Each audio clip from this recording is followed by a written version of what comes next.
Bonjour, c'est Nathalie de Bonjour Asie. Aujourd'hui, je vous retrouve pas pour une nouvelle recette, mais pour vous montrer comment bien cuire son riz. Le riz, même s'il est souvent accompagné d'autres plats, reste vraiment la base du repas dans la cuisine asiatique et c'est quand même bien de le réussir parce que c'est un peu comme un burger.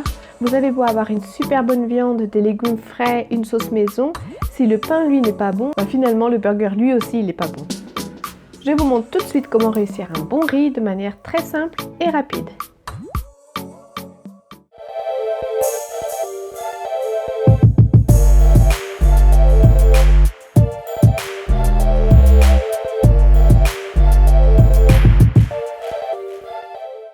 Je vais préparer deux riz différents, les plus communs, un riz long dans un cuiseur à riz, un rice cooker, et un riz rond simplement à la casserole. J'ai pris un riz rond japonais de cette marque-ci, mais vous pouvez prendre n'importe quel riz rond. Et j'ai également pris un riz long du Suriname. Si vous voulez comme moi en faire un riz frit, choisissez-le de préférence non parfumé. Mais si c'est juste pour accompagner un plat, il peut être parfumé au jasmin, basmati ou autre, il n'y a pas de souci. Cuire le riz est finalement assez simple, il y a 3 étapes clés, laver le riz, bien doser l'eau et contrôler la cuisson. Je commence donc par bien laver le riz, que ce soit le riz long ou le riz rond, je les lave de la même façon. Ça va permettre de retirer la poussière et l'excès d'amidon qui le recouvre. Je le fais une première fois de manière grossière, je vide l'eau très rapidement parce que le riz absorbe très vite l'eau. Il faut vraiment éviter de laisser le riz traîner dans l'eau de rinçage.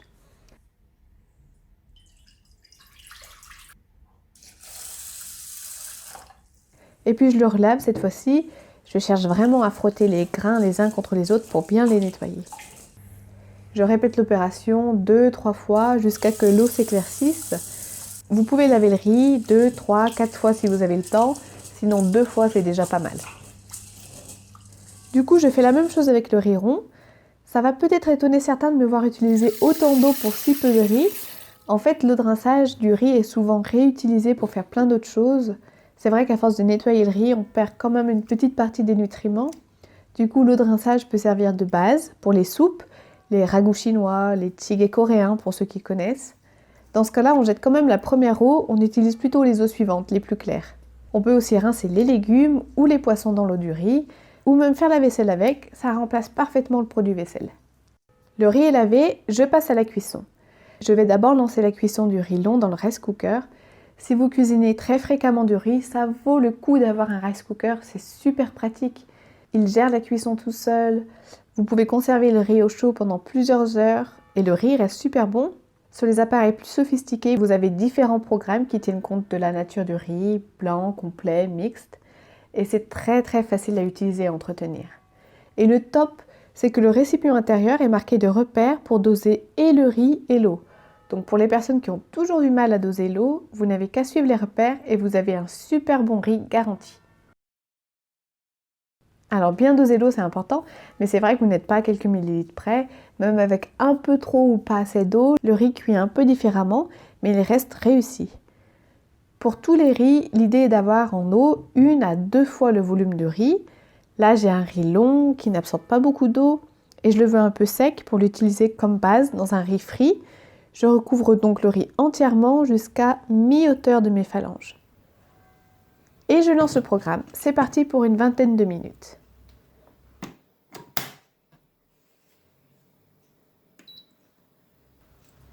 J'en profite pour lancer maintenant la cuisson du riz à la casserole. Privilégiez quand même les casseroles à fond épais. Si vous avez un couvercle transparent, c'est top. Vous pouvez surveiller la cuisson de riz sans ouvrir la casserole. Cette fois-ci, j'ai un riz rond qui absorbe beaucoup d'eau. Je rajoute de l'eau jusqu'à recouvrir entièrement mes phalanges. Petite ou grande casserole, c'est la même chose.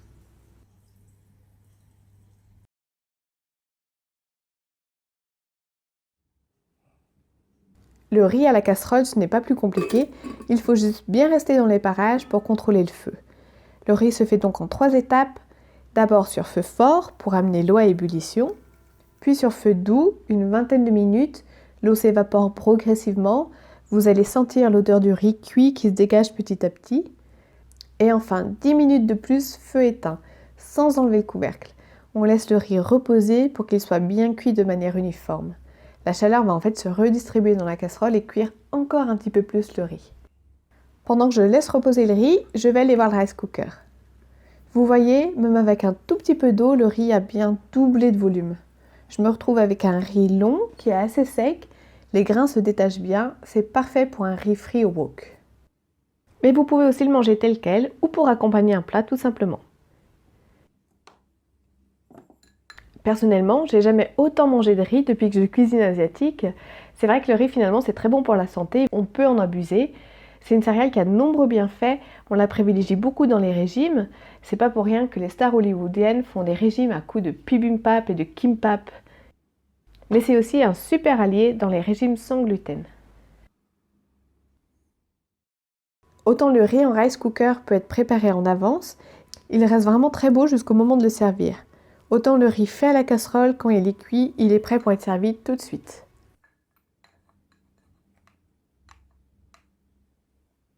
Vous voyez ça? Le riz rond peut être utilisé pour 1001 recettes. Vous pouvez en faire des kimbap, des sushis ou accompagner toutes sortes de plats, de viande, de légumes, plats en sauce, un curry par exemple, un bulgogi ou un bibimbap. D'ailleurs, un rapide bibimbap, qu'est-ce que c'est? C'est des légumes crus ou cuits, coupés finement et de la pâte de piment. Je vous ferai découvrir une recette très simple du bibimbap, digne des restaurants coréens dans une prochaine vidéo. Vous pouvez aussi juste le manger comme ça, une recette que les Coréens apprécient beaucoup pour un déjeuner ou un dîner rapide sur le pouce. Un bon morceau de beurre, une cuillère à soupe d'huile de sésame. Vous en trouvez en épicerie coréenne ou en épicerie classique, maintenant de plus en plus. Et une cuillère à soupe de sauce soja. Je reviens sur l'huile de sésame. C'est une huile qui est en fait un peu comme la truffe française. Elle est là pour apporter un goût un peu plus sophistiqué, un peu plus soutenu au plat. C'est pour ça qu'on la trouve très souvent en petite quantité dans beaucoup de plats et tout particulièrement dans la cuisine coréenne.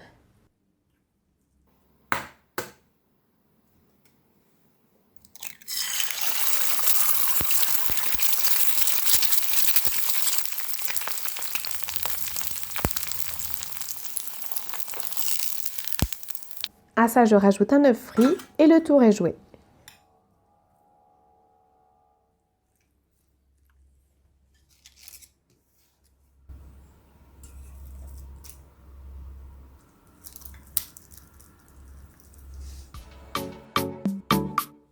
Une petite astuce pour la fin, si vous avez un riz qui est resté un peu trop longtemps dans le placard, vous pouvez rajouter un peu d'huile d'olive dans la casserole.